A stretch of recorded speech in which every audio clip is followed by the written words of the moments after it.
మనం ప్రతిరోజు ఏడ్చే విషయాలేంటి? మనం దుఃఖపడే విషయాలేంటి? వ్యర్థమైన విషయాలన్నిటి కోసం ఏడుస్తాం, వ్యర్థమైన వారందరి కోసం దుఃఖపడతాం. టీవీలో సీరియల్లో హీరోయిన్కి దెబ్బ తగిలితే ఈమె ఏడిచేస్తూ ఉంటుంది, మరి ఏమైద్దో తెలియదు. అంతగా కనెక్ట్ అయిపోతారు కొంతమంది. సినిమా చూసేటప్పుడు హీరో గారిని ఎవరైనా నలుగురు చేరి 4 దెబ్బలు వేసేసరికి ఈమెనే కొట్టేస్తున్నట్టుగా లేదా ఈయన్నే కొట్టేస్తున్నట్టుగా కళ్ళు తుడిచేసుకుంటారు చాలామంది. అలాంటి ఏడుపులు కాదు ఈ ఏడుపులో. లోక సంబంధం ఏడుపులు కాదు.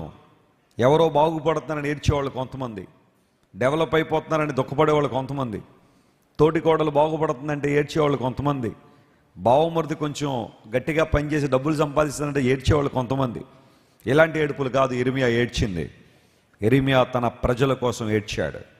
ప్రజలందరూ దేవుని వైపు తిరగాలని విలపించాడు. మారు మనసు పొంది రక్షణ పొంది తమ జీవితాలు బాగు చేయబడాలని ఏడ్చాడు.